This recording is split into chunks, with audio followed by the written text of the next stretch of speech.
নমস্কার বন্ধুরা, আমি অনুপম শাস্ত্রী। আজ আবার আমি চলে এসেছি একটা ছোট্ট কথা বলার জন্য। কথাটি হচ্ছে, আমার ক্লায়েন্ট আমাকে একজন মেসেজ করেছিল যে বাড়িতে সবসময় যে ঝামেলা ঝঞ্ঝট হয় বা এইসব থেকে বাঁচার জন্য বা এইসব থেকে মুক্তির জন্য কী টোটকা থাকতে পারে। ক্লায়েন্টটা ছিল আমার খুব কম বয়সী। তো আমি ভাবলাম এই টোটকাটা আমি সবাইকেই বলি, সবাই জানা আর কি দরকার।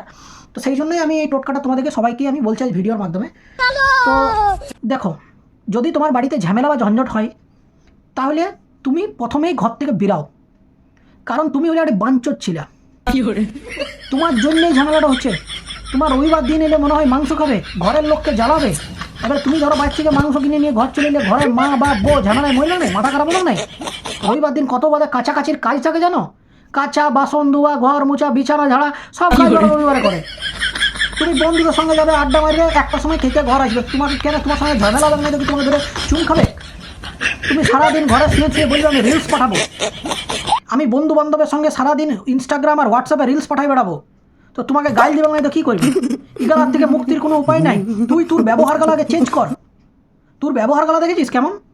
বাঞ্চত কোথাকার। আবার বলে কিনা যে আমাকে একটা টোটকা বলো গুরুজি। লজ্জা লাগে না? সারাদিন তো শুধু ওই অফিসে গিয়ে বড় মেয়েবাজি করে বেড়াবি, আর ঘরে যে বইয়ের কাছে চুপচাপ থাকবি। তোকে বউ ঝাঁটা মেরো না, আমি হইলে তোর তোমাদের ঝাঁটা বুড়ো ঝাঁটাটা গুঁজিয়ে দিত। আর টোটকা চাইছে, আর তোমরা কি বল, তোমরা কি বলবো? তোমরা আবার টোটকা শুনতে চলে এসছো। হ্যাঁ বাড়া, মানে কি বলবো, বলার কিছু নাই। বাল মানে বালটা